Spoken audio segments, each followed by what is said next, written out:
There's something quite irresistible about looking inside other people's homes, isn't there?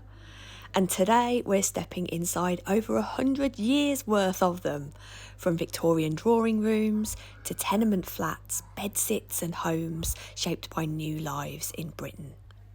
This is the Museum of the Home in Hoxton, East London, and I think you're going to love it. Hello, welcome to Through Lucy's Lens, nearly weekly videos where I go somewhere interesting and hopefully you'll find it interesting too. I'm Lucy, I'm a social historian, and every week I like to go somewhere interesting. Welcome to Museum of the Home. If we haven't met before, I'm Lucy, I'm a social historian and I love exploring everyday lives of ordinary people through their homes, objects and lived experiences. Today I'm visiting a museum that focuses entirely on that idea of home, how it looks, how it feels and how it changes over time. I've wanted to visit this museum for a long time and thank you to the viewers who recommended it, so here I am. Reading the reviews I was a little bit unsure, but as always I stepped inside with an open mind, so let's go and see what I found. This museum was originally known as the Geffrye Museum, named after Sir Robert Geffrye, a 17th century merchant and Lord Mayor of London. The buildings themselves are a row of almshouses built in 1714 by the Ironmongers' Company. They originally provided houses for retired members of their trade.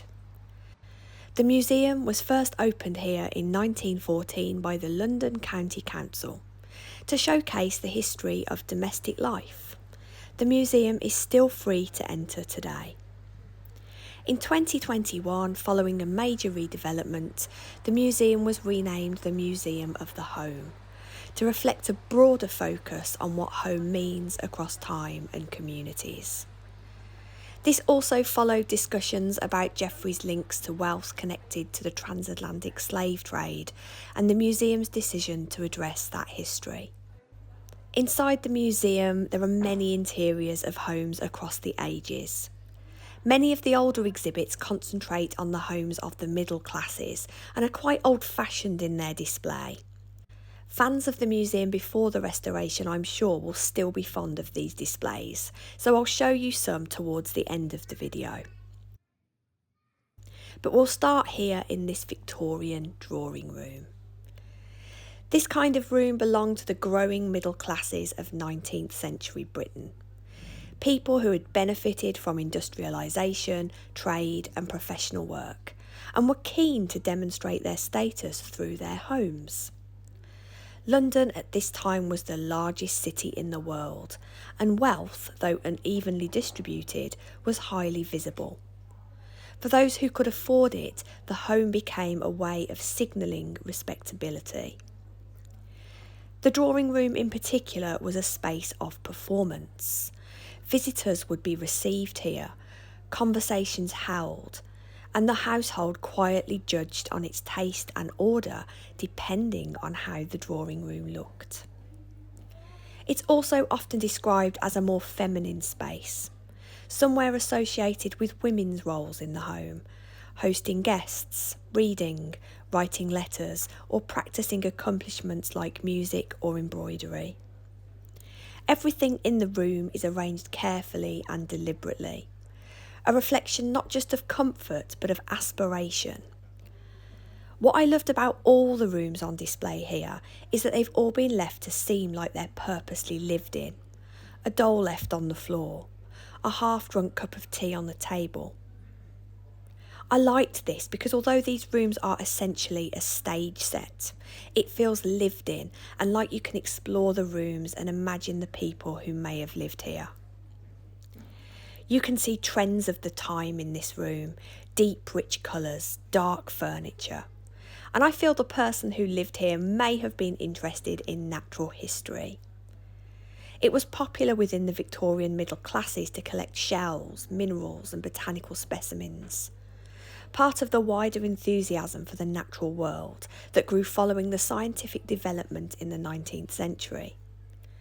The publication of On the Origin of Species by Charles Darwin had a huge cultural impact, sparking interest in classification, collecting and observing the natural world. Cabinets of curiosities, shell displays and pressed plants became fashionable features in middle-class homes, reflecting both education and curiosity. This room screamed Darwin to me. And by the way, this has completely come from my imagination, because one of the things I loved about this museum is if you love interiors, you can happily come up with your own stories for each room.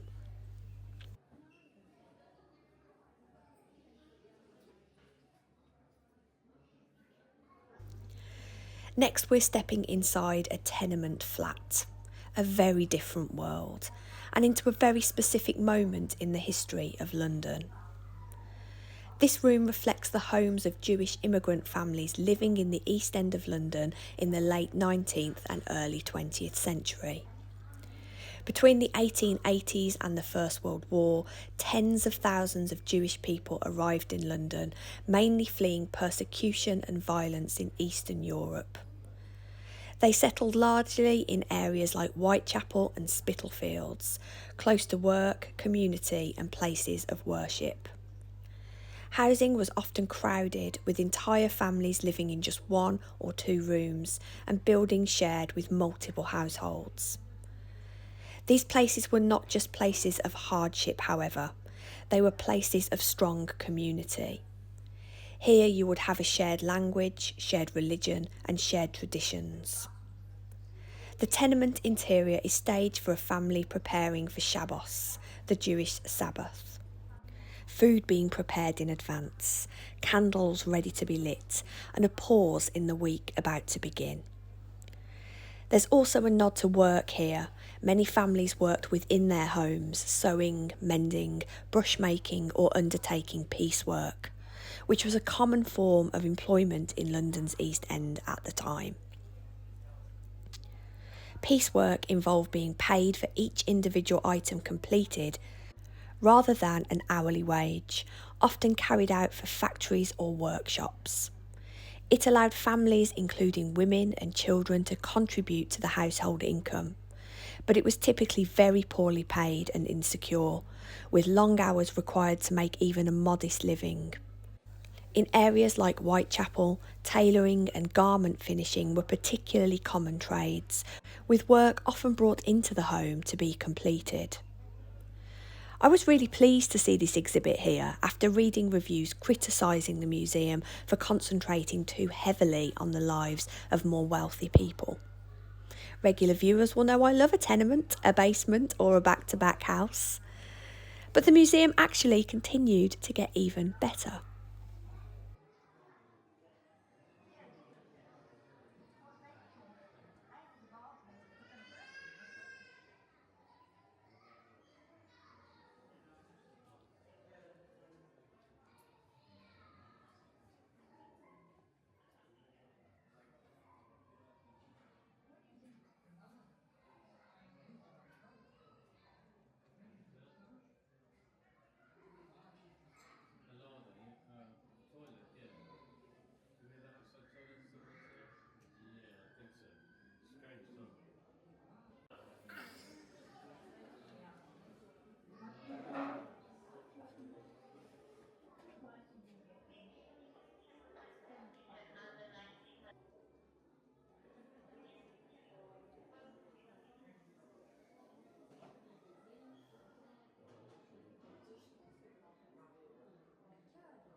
We're now moving into a 1950s bedsitter, because by the 1950s we see another shift, and this bedsitter connects closely to another wave of migration. Post-war Britain was rebuilding and cities like London were expanding again. At the same time, there was significant migration from Ireland, particularly rural areas where economic opportunities were limited. Many Irish men and women came to Britain for work, in construction, nursing, domestic service, and they needed somewhere affordable to live. Bedsits like this were often the answer, and this space has been created to imagine a newly married couple from Ireland moving to London for work. They were cheap, flexible and widely available, particularly in older houses that had been subdivided. They were often in very poor condition, and people worked hard to make these spaces their own. I'm sure many of you, myself included, have lived in bedsits yourself. And I know despite mouldy walls, noisy neighbours or bathroom hoggers, it's often the first space you can call your own and the first home you can feel proud of. But bedsits can also be isolating. Imagine arriving in a new city, perhaps knowing very few people and living in a single room like this. Cooking, sleeping and spending most of your time in the same small space. Facilities in bedsits were often shared. The bathroom would be down the hall and the kitchen might be shared with several other families. But some people may have a small gas cooker to make small meals in their single room. For many people though, these bedsits were a step forward. They offered independence, a foothold in the city and the possibility of building a life and a future.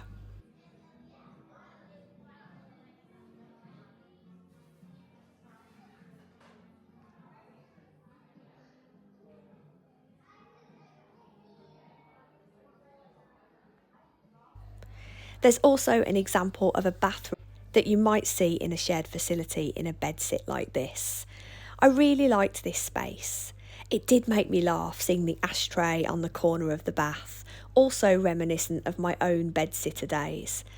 Little features like this were what I really liked about this museum, just very human, quiet exhibits that you may not notice. About our habits, our little routines that you may never think about until you see them again. The bathroom in my bedsit had historical cigarette burns all in the enamel of the bath. Who knows how many people lay back for a smoke there? But lots certainly did.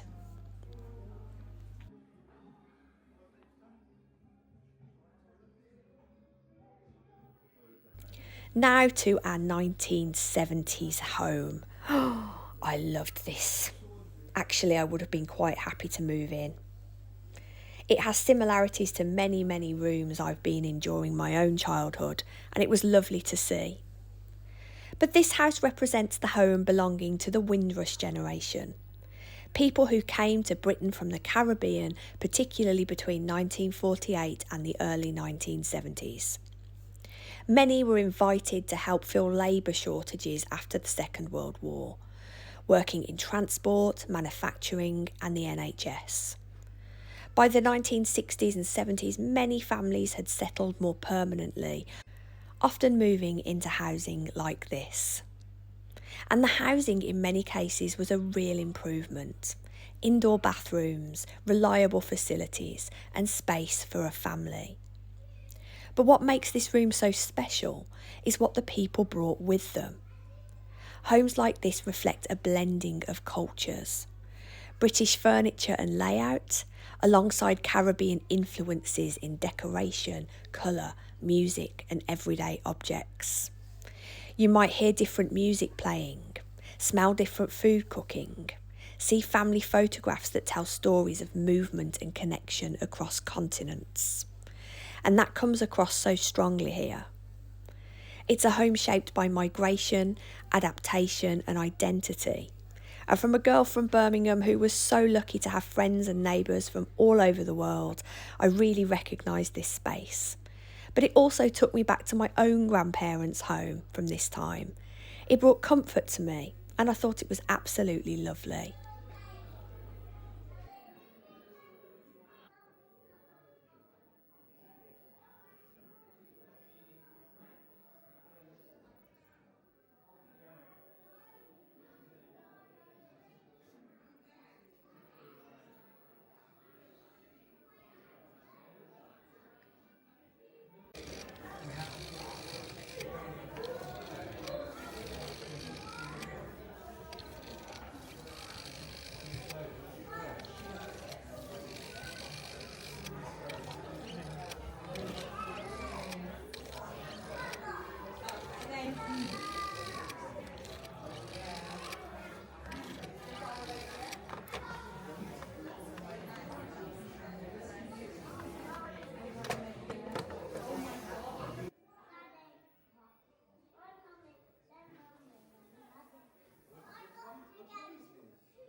The next home is based in 2024. We're not going back in time at all here.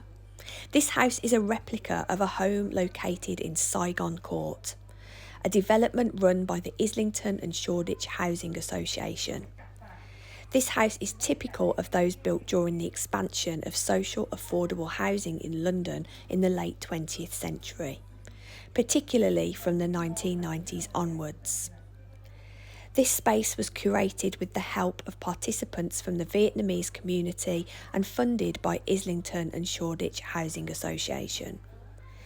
It represents a family who moved from Vietnam and settled in the United Kingdom, part of a wider Vietnamese community that began to establish itself in Britain following the Vietnam War, particularly from the late 1970s onwards.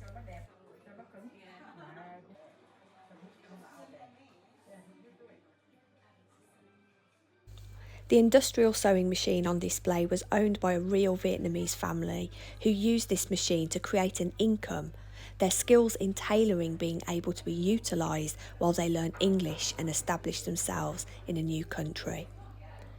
Small-scale garment work like this has long been a common way for newly arrived communities to build economic stability while working from home. And you'll also notice there was a sewing machine in the tenement too, all those years before. I could imagine the delicious smells of faux here wafting through, and I absolutely loved the Daniel O'Donnell teapot. He's actually an Irish musician, and who knew he was popular in Vietnam? I certainly didn't.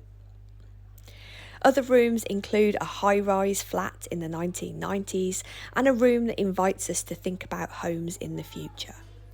Will we be eating insects? I honestly hope not. Will we have self-sourcing pasta and furniture created from regenerated materials? This is a bit of fun really, but never say never.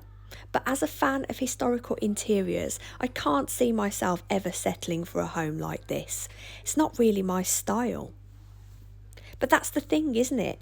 Home is so personal. Home is where the heart is. Home is the one place on earth, whether it's owned, rented, borrowed or on wheels, we can take off our coat, kick off our shoes and be ourselves. A home is a real privilege wherever it is. I loved that these rooms were lived in. Piles of washing up, magazines in the loo. You could admit it. Anyway, I did say I would show you some of the original rooms. These are in the space once taken by the almshouses.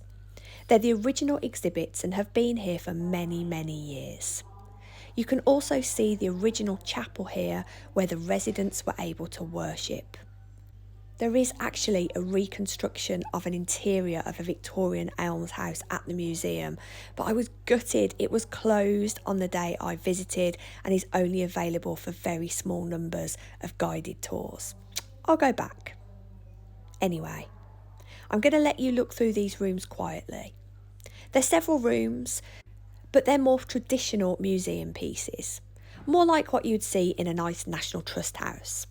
But the colours are lovely, and for any of you tuning in because you visited as a child and remember the museum, you might like to see them again, as I believe they've not changed for many years. Have a little look around and I'll see you again at the end of the video in a few minutes.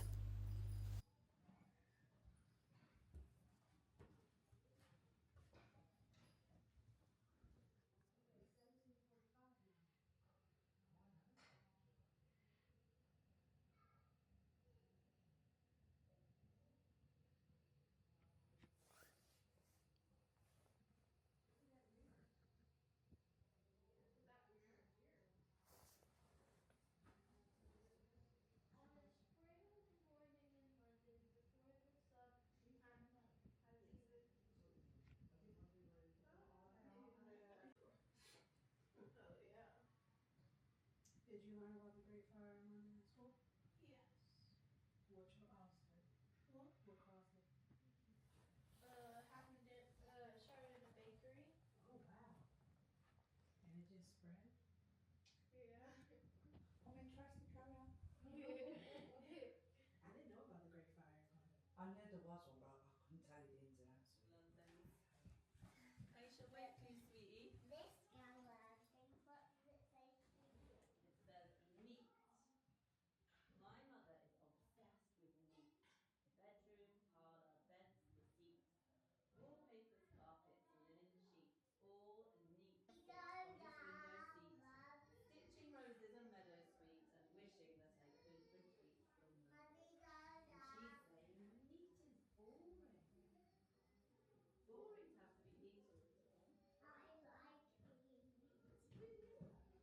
So that was the Museum of the Home. I hope you enjoyed it. I completely forgot to do an outro because it was so busy.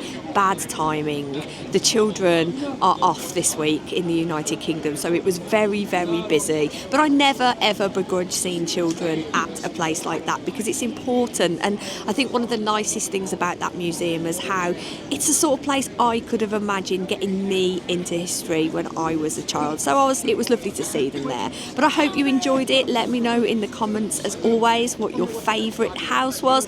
I know what my favourite house was. In fact, I'm not going to tell you. You can guess that in the comments too. But until next week, thank you as always for being here. Let's get the unnecessary but very needed thing out the way. If you could like, subscribe, comment, all that stuff, very much appreciated. So over and out from a very, very busy, as always, London. I'm going to hop on the train now back to Birmingham because I've come just for the day here to London to visit the Museum of the Home. So thank you for your support. Thank you for travelling with me, and I'll see you on the next one. Bye. Know that Ryan camera shot. They put me on video today on camera. I thought, whoa. Not filming. Like that, I'm going to do it again. Oh.